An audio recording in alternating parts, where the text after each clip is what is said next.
What's up everyone and welcome to Art and Design. My name is Þorgeir and today we're going to be talking about the difference between Procreate and Affinity Designer. Which one is better? Let's check it out.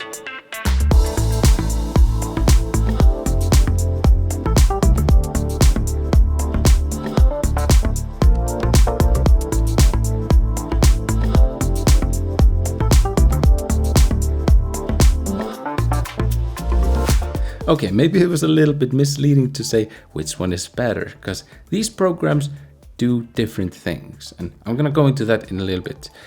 Let's start with Procreate and talk about what it is good at. Well, basically Procreate is a rasterized drawing application, which means that basically you draw using pixels. So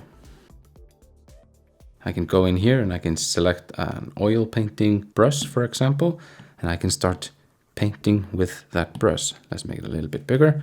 We can change the color to, let's pick this nice blue. And we lay down some layer of blue paint, like so. And we can add a little bit of red to it. And you can see how well the paint is mixing here on the canvas.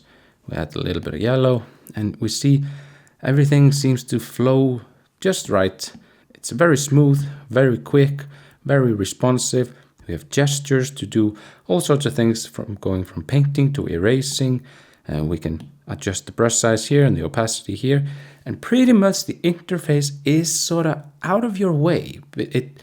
You're supposed to focus on what you're drawing, not the user interface, which some might argue is a little bit limiting. Maybe you would want to have the color wheel always showing so that you could just quickly access and then start drawing, but that's unfortunately not possible.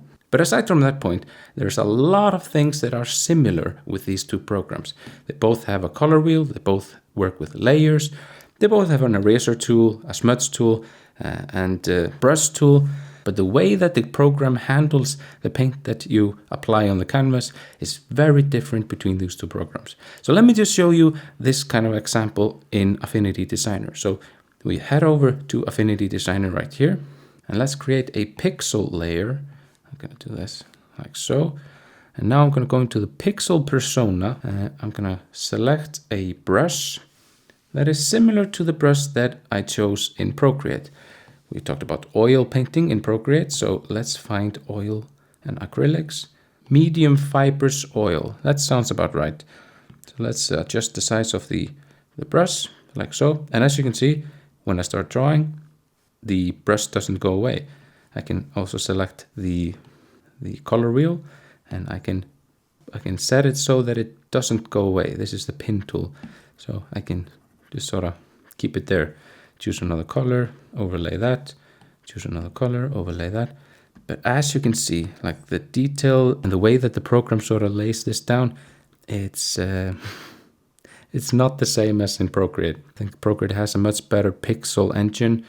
It would be great if Procreate and Affinity Designer would merge together so that you could use what Affinity Designer is all about.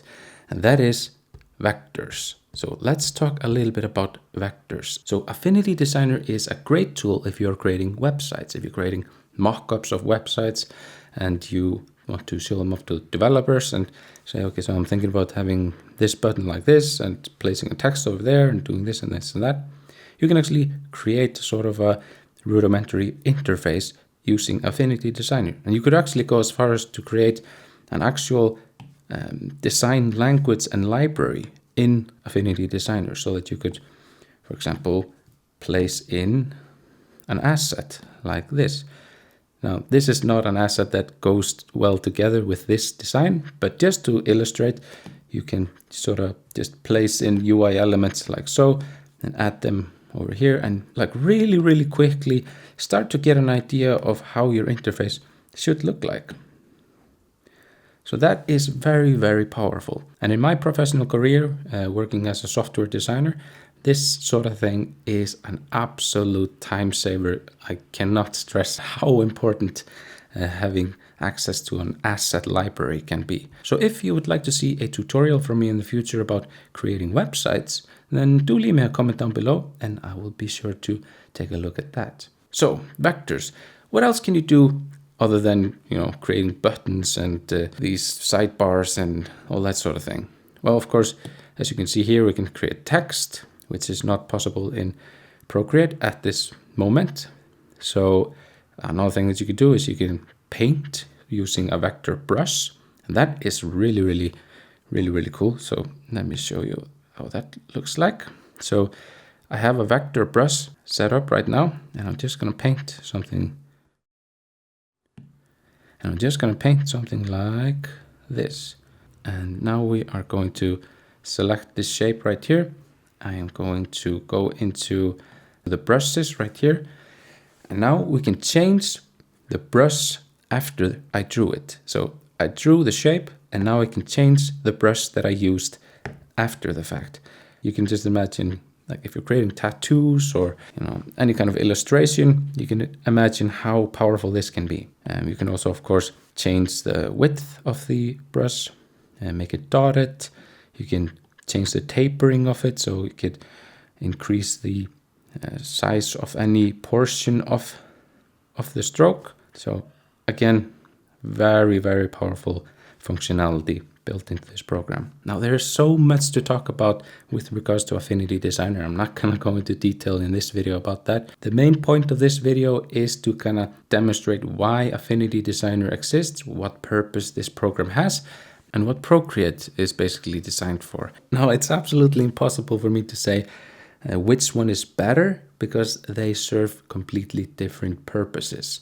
I think they are both very good at what they're doing. There are some things which I would like to see improved in both programs. But basically, in summary, if you're doing any kind of artworks, if you're creating, you know, whatever comes out of your mind, you just want to draw and you just want the interface to kind of get out of your way. You want to have access to hundreds of different brushes and all sorts of tricks and tools to be able to manipulate the image to do what you want, then Procreate is definitely the program for you. However, if you are creating illustrations or websites or posters or layouts for print or anything that has to do with using vectors, then I would highly recommend that you check out Affinity Designer and see what this program has to offer. Now, if you would like to see a tutorial video from me about Affinity Designer, then please let me know in the comments down below. I'll be sure to do that. And I would also like to hear from you, the community, what you would like to see with regards to this program. Do you want to see more videos about Affinity Designer, or should I focus more on Procreate? I would love to check out more programs and talk about how you could utilize the iPad to become more effective artists. Now that's my main goal. I want to empower you as artists and designers. So let me know in the comments down below if you'd like to see more videos about Affinity Designer. Other than that, I want to thank you all very much for watching. Don't forget to like this video if you liked it. But other than that, thank you all so much for watching. Take care and have a nice day.